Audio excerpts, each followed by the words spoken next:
hello everybody in our media zone, and hello to all of our friends on Facebook who are part of this call to action launch here today at the SeforAll Forum. I'm Christina Skirka. I'm part of the Power for All campaign, and I'm here with Rebecca Shirley, our research director for the Power for All campaign, and with a fair number of partners in the audience as well. It's great to see everybody today. So just a little bit about Power for All before we begin. Power for All is a global campaign that's focused on radically accelerating the adoption of decentralized renewable energy. Altogether, we're a coalition of over 170 campaign partners representing the entire swath of the DRE industry. So that includes mini grids, it includes PV solar, micro hydro, etc. So we're really happy to be here today to launch this call to action, which will actually be the third in our series. And today the focus is really on policy. As you all know, a little bit about Power for All we already shared, but here's some of our sample member companies who we work with to really advance a new narrative about decentralized renewable energy. In particular, our focus is on rapid acceleration. There's so much good work being done in the sector by so many amazing campaign partners, but we're uniquely focused on really just pushing for how we accelerate this change.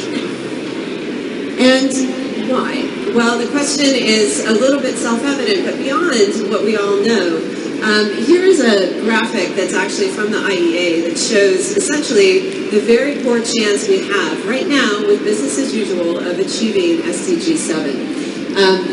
In order to really change these projections, we have to do things like figure out ways that policy and finance can be unlocked to really move things faster. And we take from inspiration not just what's not being done, but what is being done. And I want to focus for just a minute on our work in Sierra Leone, which we've seen a really amazing proof of concept of the theory of change in Power for All.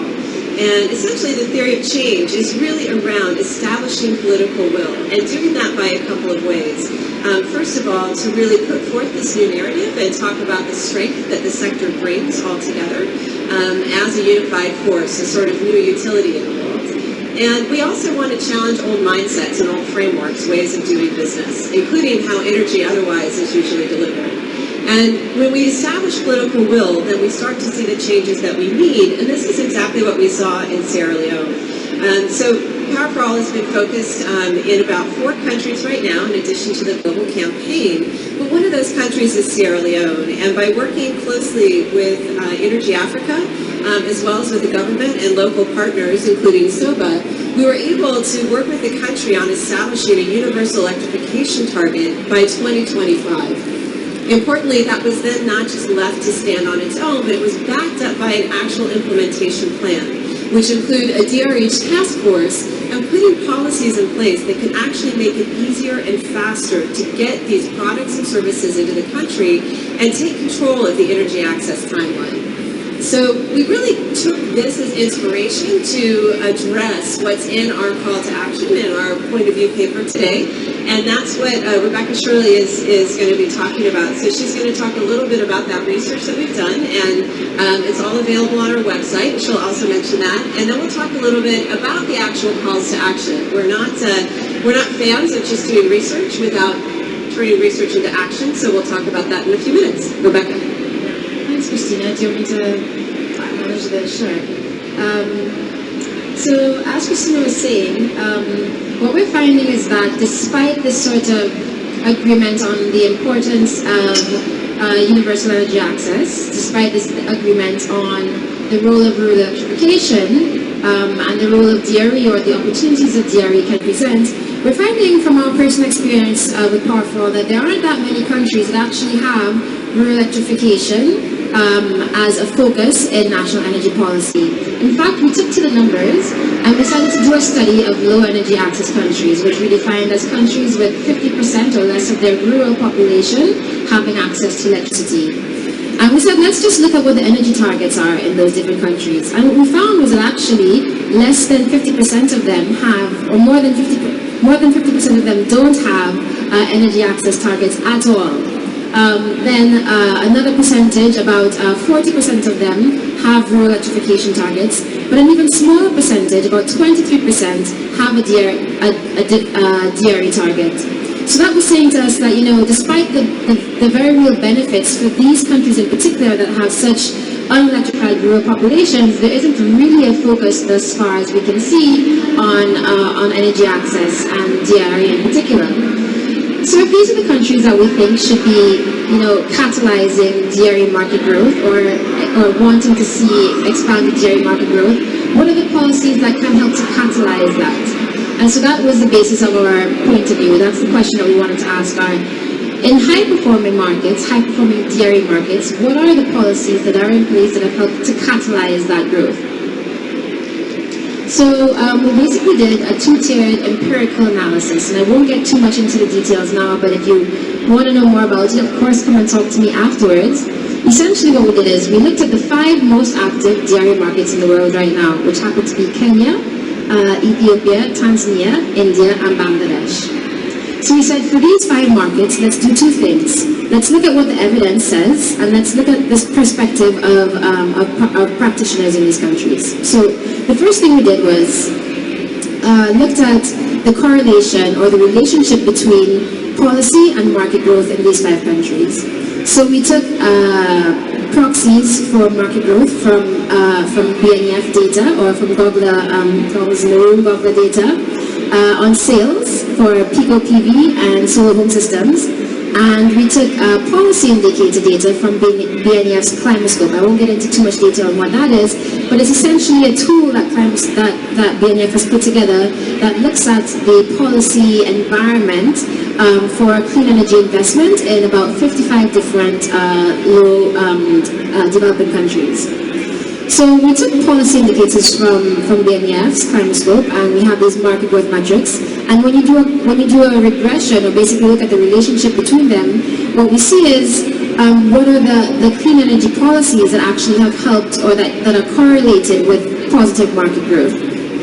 The second thing that we did was we did a stakeholder survey with practitioners that are operating in these 5 countries in particular, and we asked them, based on your experience in country, what are the policy instruments or tools in 3 particular bucket areas that have been most influential or would be most influential if they were in place? So those 3 bucket areas were national policy, sort of, overarching umbrella policy, technical regulation, and finance. And what we found with doing those 2 studies simultaneously was that they were really speaking to each other. The evidence, the statistical evidence that comes out of the correlation study that we did, or the regression study that we did, really mapped well to what we were finding from the stakeholders and vice versa. So I'll get in a little bit into what some of those findings were. First and foremost, what we found was stakeholders are saying that one of the biggest things that governments can do to help encourage market growth or to help companies exist and operate successfully in country is to reduce import duties and tariffs on DRE-related products. Across the board, that's what stakeholders were saying. Whether you're a mini grid company or a solar home system provider or a lighting company, we were seeing this. The second thing was supporting the availability of local finance through loans, grants, and microfinance.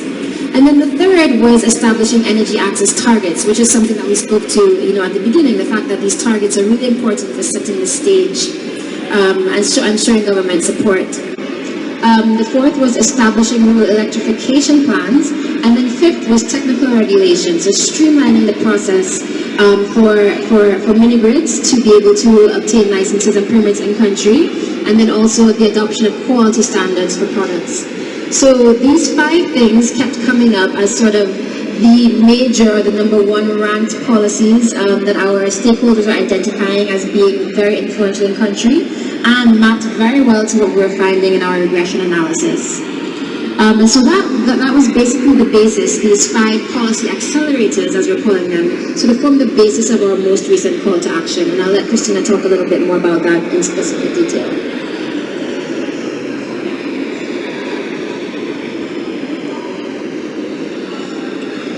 So just to speak to how to turn these findings into something that we do think will help cause that acceleration we all want to see. really the call to action for national governments is to help set targets. I think that was one of the things we saw consistently across all the countries that we looked, and one of the things that Power4All with its partners really tries to focus on is setting a clear market signal. But also, usually what we see with setting that target is we do see an empowering or some sort of accountability in a country around achieving those targets. And so it's creating that open value chain of accountability.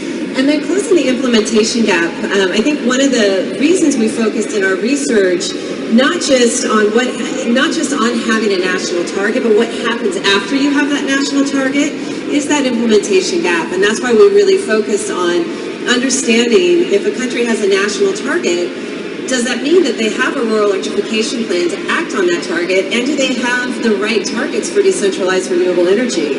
And far and away, most countries don't. And that is really what we call the implementation gap. So beyond just setting policies in place, though, we are really asking for and working with governments to help create a more integrated approach to energy planning. So the idea being is that decentralized renewable energy is no longer called off-grid, and nor is it necessarily considered isolated off-grid, but it's actually part of a holistic solution for an entire nation.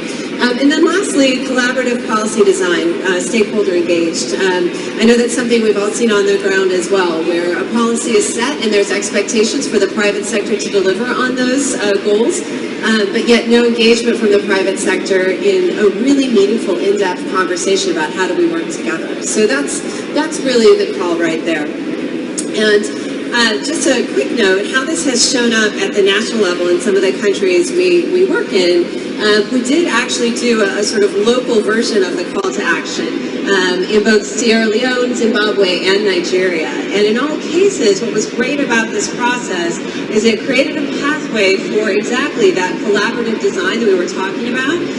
Each of these calls to action was announced at an event that was attended by stakeholders, companies, governments, etc., with everybody showing up to make commitments to help accelerate this change.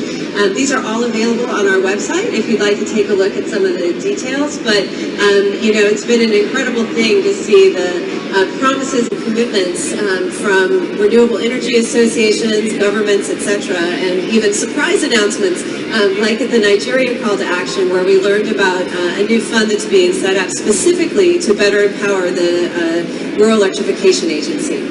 So these are all great stories. We'll have a few minutes for question and answer in case anybody does have some, but this is all in the mode of trying to achieve this. This is the hockey stick we keep talking about. We think that there's a lot that we can do as a sector to achieve what mobile market penetration did in just 10 years.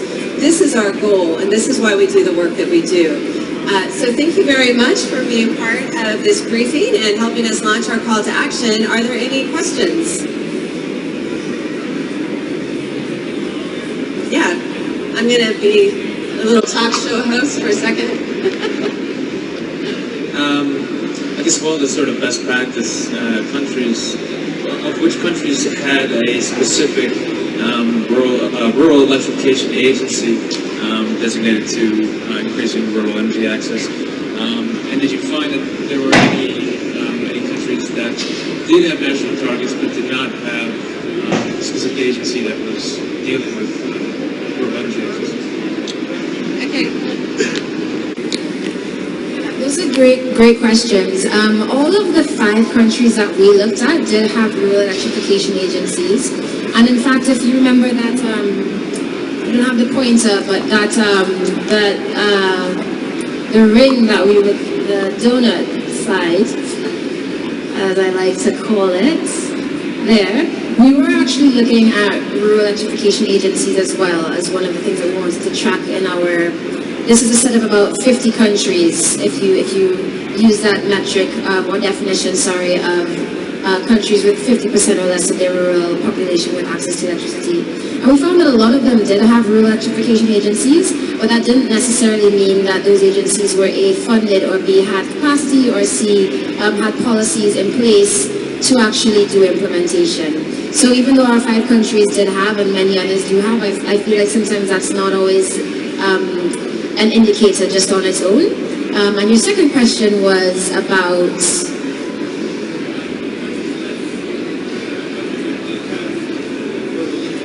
Right. Cool. So efficient.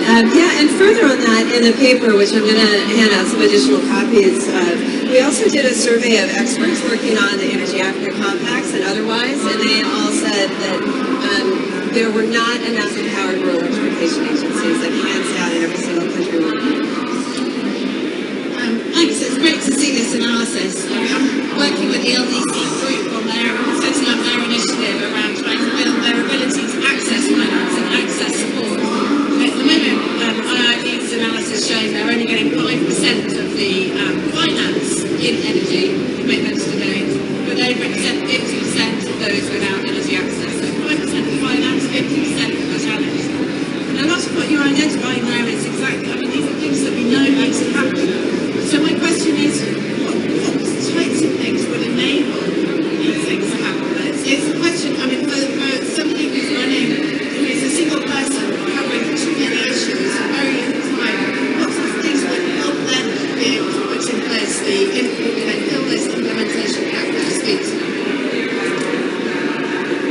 I think for sure, one thing I would say, and Rebecca will have something to add to this too, but it's having an internal champion in a government. And Claire, I'm sure you know this as well, but that's one thing. When we surveyed, we got about 23 different responses from different experts working on compacts, working on different parts of accelerating energy access. They said, number one, the most important thing is to have somebody inside the government who wants to be an agent of change. And once you have that, like we have in Ethiopia, a new energy minister who really wants his legacy issue to now be this integrated plan, that's the moment that you have to see. So that's part of it. But beyond that, I think also it's that window that, quite frankly, was an important part of what Energy Africa did. Created this window of opportunity with enough high leverage political will that I think really opened up the doors for change in a number of these countries. So those are things. Or there's something else you had. Oh yeah. One of the things that we recommend in the report, and this is something that we've instituted as well in Sierra Leone and Zimbabwe, is this DRE task force. This idea that you have this collaborative mechanism that actually is integrating and working on policy together, but it involves, it also involves sort of donor coordination at the highest level, and there's a nice, in Appendix D, there's a lovely graphic you can refer to about that. But also includes energy planners themselves. And that's been, I think, one of the missing gaps in all of this is that, you might have will from a political perspective and you might have movement from the market, but we actually need the energy planners, the people who are the actual engineers and doing baseload and whatnot, a little bit more involved and informed about this as well, particularly in the rural electrification agencies. So, other questions? No other questions, I guess we're done for today. Thank you so much for coming.